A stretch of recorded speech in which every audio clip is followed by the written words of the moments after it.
యమధర్మరాజు ఎవరికీ తెలియని అసలు పుట్టుక రహస్యం. మరణమంటే అందరికీ భయం. కాని ఆ మరణానికి అధిపతి అయిన యమధర్మరాజు వెనుక ఉన్న గొప్ప జీవితపాఠం మీకు తెలుసా? ఆయన కేవలం ప్రాణాలు తీసేవాడు మాత్రమే కాదు, సృష్టిలో తొలి మరణాన్ని రుచిచూసినవాడు. అసలు ఆయన చేతిలో ఉండే పాసం దేనికి సంకేతం? 1. మొట్టమొదటి మరణం. వేదాల ప్రకారం ఈ సృష్టిలో మరణించిన తొలి జీవి యముడు. ఆయన మరణం తర్వాత మృత్యువు అనే మార్గాన్ని కనుగొని పితృదేవతల లోకానికి చేరుకున్నారు.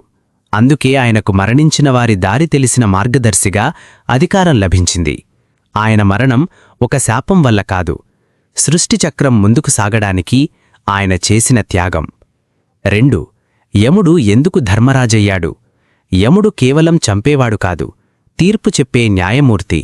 ఆయన మనస్సు ఎంత నిర్మలమైనదంటే పరమశివుడు సైతం ఆయనను ధర్మరాజు అని పిలిచాడు. పాపులను శిక్షించడం ఆయనకు ఇష్టముండదు, కాని విశ్వం యొక్క సమతుల్యత కోసం ఆయన తన కర్తవ్యాన్ని నిర్వహిస్తాడు.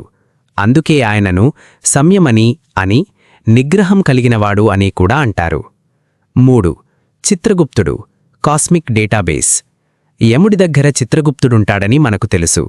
అసలు రహస్యం, చిత్రగుప్తుడంటే కేవలం పెన్ను పేపర్ పట్టుకునే క్లర్కు కాదు.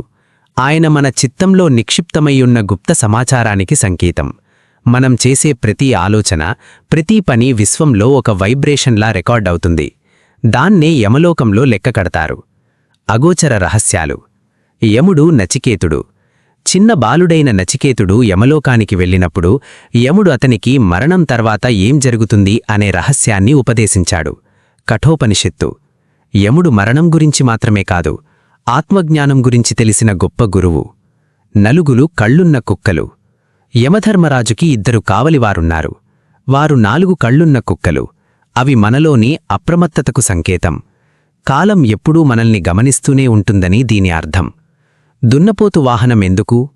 దున్నపోతు మొండితనానికి, మందకుడితనానికి ప్రతీక.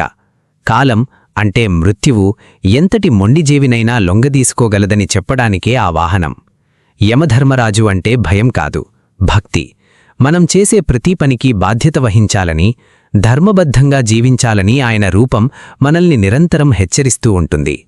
ధర్మం తప్పని యమధర్మరాజు చరిత్ర మీకు నచ్చినట్లయితే మా ఛానల్ని సబ్స్క్రైబ్ చేసుకోండి.